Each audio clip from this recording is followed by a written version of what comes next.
Bonjour à tous. Aujourd'hui, je vais vous expliquer la situation de passage et je vais vous donner un exemple pour chaque roman. Ce que je vous demande de prendre une feuille, un stylo pour noter les remarques. Alors, le jour du régional, vous avez 3 questions qui seront posées ou bien 4 questions, mais la première question, la première forme, on peut la trouver sous forme de 2 ou 3 façons. Donc, il existe 3 types de situations de passage. Soit situer le passage par rapport à ce qui précède, ça veut dire la situation de chapitre avant et après le chapitre qui est devant toi.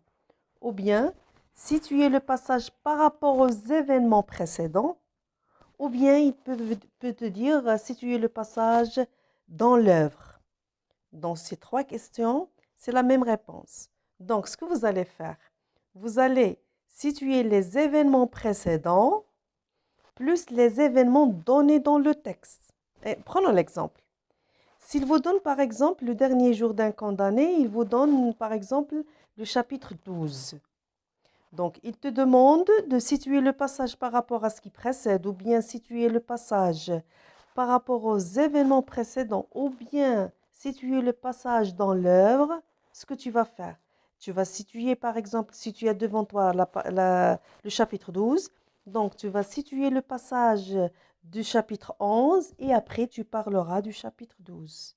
Donc, l'idée générale, quels sont les événements qui sont passés dans le chapitre 11 et après tu parleras des événements qui se passent dans le chapitre 12. Une autre façon de poser la question, c'est situer le passage par rapport à l'œuvre.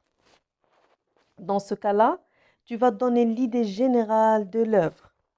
Prenons l'exemple ici de la boîte à merveilles, mais après je vais vous donner l'exemple de chaque roman. Il s'agit d'un extrait du roman autobiographique de la boîte à merveilles de l'écrivain maghrébin Ahmed Sfraoui, publié en 1954. Il ne parle d'eux et tu commences à parler. Situation ou la question la troisième façon de poser la question, c'est situer le passage tout court. Situer le passage tout court. C'est-à-dire, c'est pas situer le passage par rapport à l'œuvre ou bien par rapport à ce qui précède. Non, situer le passage tout court. Ce que vous allez faire ici, vous allez faire situer le passage par rapport à l'œuvre, plus situer le passage par rapport aux événements précédents. Ça veut dire que la question 3, tu vas mettre la question 1 et la question 2. Ils regroupent les 2 premières questions. D'accord? Donc faites attention, essayez de mémoriser ces 3 questions. Qu'est-ce qu'ils te demandent? Donc la question, qu'est-ce qu'il te demande? Suivant la question posée. Est-ce qu'il me dit de situer le passage? S'il me demande de situer le passage, à ce moment-là, je vais situer le passage par rapport à l'œuvre et après, je situe le passage par rapport aux événements précédents. D'accord? Donc, passons aux situations de passage par rapport à l'œuvre. Le dernier jour d'un condamné.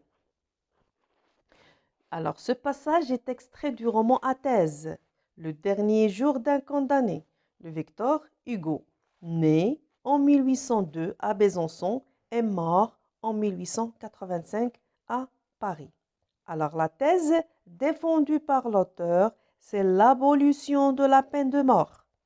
Le personnage principal, c'est un condamné à mort pour un crime qui reste vague. Ça veut dire qu'on n'a pas cité quel est le crime qu'il a fait. On ne sait rien. Il se trouve à Bicêtre. C'est une prison, conciergerie, l'hôtel de la ville, la place de Grève.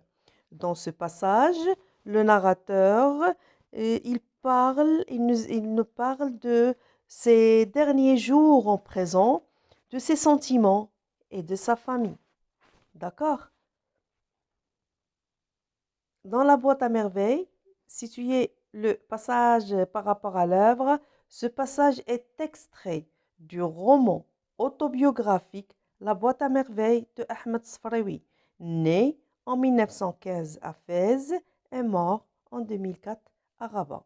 Alors, l'objectif de l'auteur, c'est de raconter sa vie d'enfance. Donc, dans ce passage, Sidi Mohamed, le narrateur principal, et tu commences à raconter quel est l'événement dans la situation qui est devant toi. Passons à Antigone. Ce passage est extrait d'une tragédie moderne. Antigone, de John Anouilh, né en 1910 à Bordeaux et mort en 1987 à Lausanne. Antigone est le personnage principal. Son cher désir est d'enterrer le cadavre de son frère Polynice. Quand son frère est mort, son oncle lui a défendu de enterrer son frère, mais elle, il ne voulait pas. Donc, il veut enterrer son frère. Dans ce passage, et tu commences à écrire. Donc, ces 3 exemples que je vous ai donnés, ce sont des modèles, des exemples types. Vous devez les apprendre et vous allez les mettre au début. Au moins, vous aurez la moitié de la note. Et après, vous commencez à situer le passage du texte que vous avez devant vous. Ça veut dire, si vous avez chapitre 12, vous allez parler du chapitre 12. Si vous avez chapitre 11, vous allez parler du chapitre 11. D'accord? Après, je vais travailler avec vous l'énonciation, une autre vidéo spéciale sur la production écrite, et je vais vous donner des résumés des 3 romans. Je vais essayer de vous donner aussi les figures de style de chaque roman. D'accord? Donc, Français divers pour tous vous a présenté la situation de passage. S'il vous plaît, partagez la vidéo avec vos amis, vos proches, aimez la page, abonnez-vous si vous n'êtes pas encore abonné, activez la cloche pour recevoir les notifications et à la prochaine vidéo. Au revoir et à bientôt.